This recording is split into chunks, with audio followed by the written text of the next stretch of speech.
ensindika yaffe kutambula. Abakungubazi bakungande makaga Bosco Ssenyonjo amanyiddwa nga Bitanda okumuwerekera mu lugendo lwo lusembayo. Ssenyonjo yafa Sabiti ewedde n'abaana be babiri okuli Simon Trevor Ssenyonjo ne Sherina Nankindu ku Express Highway bwe bali bagenda ku kisaawe ky'ennyonyi Entebbe. Ono okulwawo okuziikibwa kyaddirira Namwandu Janet Nabukeera okuddukira mu kkooti enkulu e Masaka ng'ayagala emukkirize y'abaziika emirambo gyonna mu maka ge baali bazimba abooluganda kye baawakanya nga baagala bano baziikibwe ku Kijja. Wabula olunaku lw'eggulo omulamuzi Victoria Nakintu Katamba yasaze eggoye ku bafu abasatu n'asalawo maama wa Ssenyonjo ayitibwa Maria Nora Nakayiza aziike mutabani we ku Kijja kye kya Lusowe ne Namwandu aziike abaana be Ennyendo Mukungwe. Omusomesa w'ekigo kye kya Lusowe Charles Seremba yakulembeddemu okubuulira mu kitambiro kya mmisa ekiwerekera Ssenyonjo n'asaba abakkiriza okutukuza emyoyo gyabwe nga tebannafa n'asaba abagagga abanyigiriza abanaku okweddako. Lwaki obonyabonya banno nga ekiseera kigenda kukola ki? Buli omu tagenda kwenkanankana munne n'obasatu ku nsanvu muleke naye akantu ke kyokka ate emidumu gy'akazambi otunuza wuwe. Ab'enju ya Ssenyonjo boogedde ku mugenzi ng'abadde omwetowaze era ne beetondera eggwanga olw'ebyo byonna ebitatambudde bulungi era ne beebaza abantu bonna abababeereddewo mu mbeera eno. Bosco omuntu bulamu bw'abadde ayina teyalimaze ebbanga lino lyonna ku nsi. Saba Mukama agumye maama kubanga maama ali mu kaseera kazibu nnyo era situmanyi tuba maama anaaguma naye tusaba Mukama Katonda amugumye.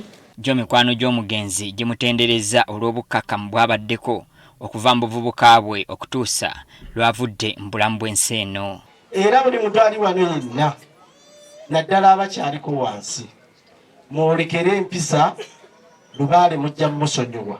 Ayagaliza tewaliwo bantu ba mu Uganda wano nze benaasemberedde abadde baagaliza nga Bosco.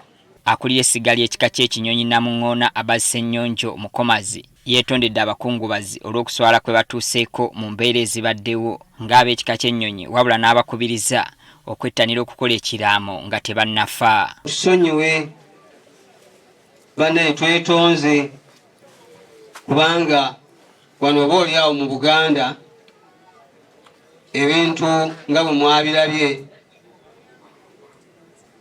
si bwe bibeera. Bajjajjaffe bagamba nti sikirabanga. Nyongera okukubiriza bazzukulu bange mwenna oba oliawo n'ab'ebika ebirala okwettanira okukola ebiraamo. Wabanga waliwo embeera eno wekosezza gyetuba okuyitamu, tusaba kutusonyiira ddala nga naffe bwe tuwulira ti buli omu tumusonyiye. Ono era alambuludde ku nsonga z'obuwangwa lwaki Ssaalongo tatandika Kijja. Tubadde mu mbeera eno gye tubadde tusikamu omuguwa naye ng'abantu baga nti ebyo byagira ki byadiba.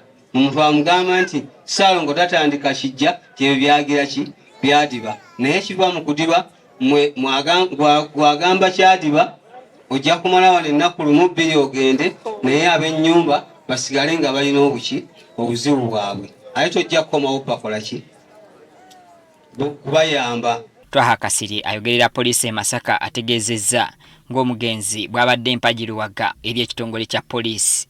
Abadde mukwano nnyo wa security nti bwe tuba n'emikolo gyaffe gyonna ayiwawo omubiri ng'enjogera y'ennaku zino omuntu onaamusanga abamu tebaagala security nawankubadde bafuna obuzibu era badduka eri security. Olw'okuba entaana z'abaana nazo zibadde zaasimibwa nga baali batandise n'okuzizimba we tuviiriddeyo nga zimenyeddwa kubanga emirambo gyabwe gyawereddwa maama waabwe yaba abaziika ye waayagala.